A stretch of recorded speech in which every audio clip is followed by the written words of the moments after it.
It's early March, so footy is in the air. You know what else is in the air, my friends, and that is predictions. All the major award winners, my top 8, who's gonna win the flag, that's all coming. And at the end of the video, you can grab my Supercoach Classic entry code and join the Daz Talks Footy League. Let's have a chat. I don't believe it! I see it, but I don't believe it! I've got Harry McKay winning the Coleman medal. Mark Robinson just recently put Charlie Curnow as number 1 in his top 50, which I love Charlie. I love watching him, but that's just incorrect. It's barely an opinion. It's not correct. Charlie Curnow is not the best player in the competition. But I suspect that Harry will make it 2 from 3 as he charges towards another Coleman medal. I don't really have a number for you. You know, the 65 region would be great. I think Carlton are going to be good. Spoiler alert, they are in my 8. So Harry is going to feature predominantly this season. I don't really have a specific reason on why Charlie won't win it again. It honestly is as simple as Harry's just going to kick more goals. Sorry, guys, that's as scientific as it gets. Will a guy like Jeremy Cameron, Tom Lynch, maybe even a Ben King, can he dominate after an ACL injury? Who knows? I am going to back in Carlton's number 10, though. I'm a massive fan of him, so that obviously helps. But I think he's going to win the Coleman medal in 2023. Top of the ladder, a little inkling into the 8. I've actually got Brisbane winning the most home and away games this year. Now, they don't need to, in a sense of they need to prove how much of a threat they are by finishing on top of the ladder, you know, sending that message to the competition. And not a lot of premiers in recent times have finished on top of the ladder and won the flag. But I think Brisbane need to set themselves up with as many home finals as they can get. And you might be thinking, they haven't really won them in the past.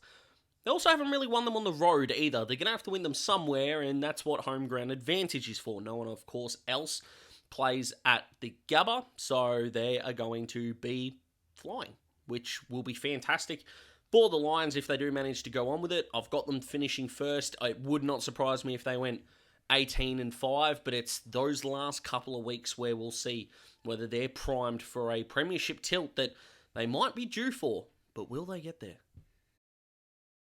Sam Darcy, Finn Callaghan, Harry Sheezel, all these guys are going to be there, and the ones that you're thinking of are probably in contention as well. Sometimes you've got to go boring. I think Will Ashcroft wins the Rising Star, and it's based off 2 pretty important factors. Number 1 is footballing ability. The kid looks awesome. Was he a bit rushed with his disposal? Yes. Do we expect perfection from 18-year-olds?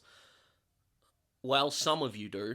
I don't, but I think his season as a whole is going to be fantastic, and that's why he's going to win the Rising Star. The second reason is availability. If everyone plays 22 games, or 23 games now, and I'm not saying he is, but if everyone that's eligible is going to play 23 games, which they're not, but hypothetically, I think he's the best of the lot.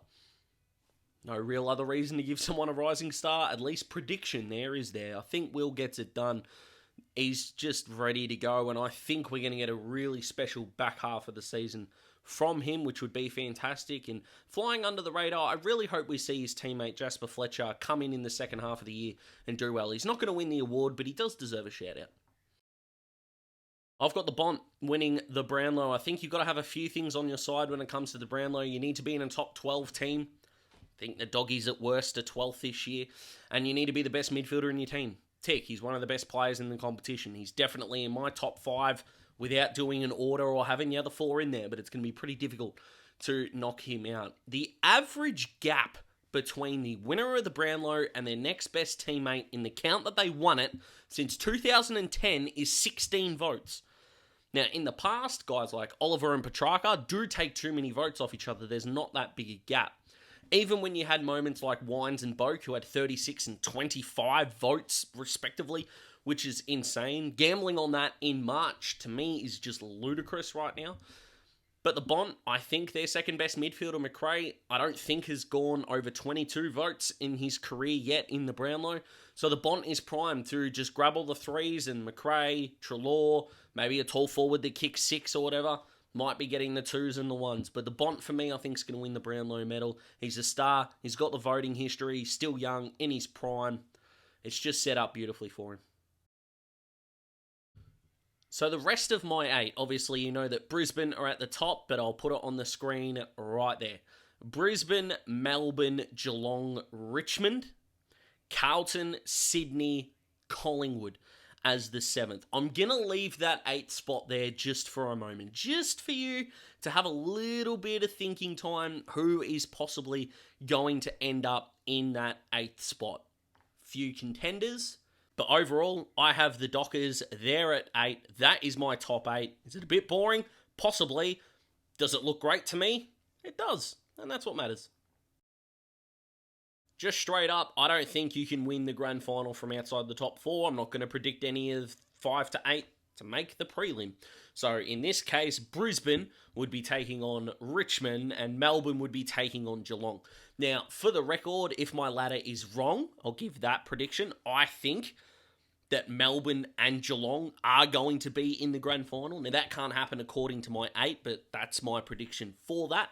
According to the ladder, though, I think Brisbane beat Richmond. I think Melbourne beat Geelong. And in this scenario, Melbourne beat Brisbane. I've got the Demons winning the flag, no matter who they take on in September. It's not an overreaction to Gawn and Grundy. In fact, that hasn't really come into my equation at all. Their defense is as sound as ever. That midfield, humming. Lockie Hunter on the outside looks fantastic. And I just think that last year was not the beginning of a step down. It was just a step back before launching themselves to footy's pinnacle. I've got the Demons winning the flag in 2023. Any other predictions that you guys are looking for? Comment below. Let me know. Like the video if you like the video. Subscribe if you want to join the Daz Talks Footy family. Aiming for 900 before round 1. Plenty of good stuff coming. I've also got a poll up in the community tab that you can go find there. The more votes, the better would be fantastic, guys. But if you've stuck around to the end of the video, you are looking for the Super Coach Classic League code. It's taken me about 8 tries to get that right while filming, but there it is, right there. So jump in, 20 teams. I might do 3 leagues depending on how quickly they are filling with people watching the video. But be safe, my friends. Be well. I'll see you in the next video. This has been Daz Talks Footy. Goodbye.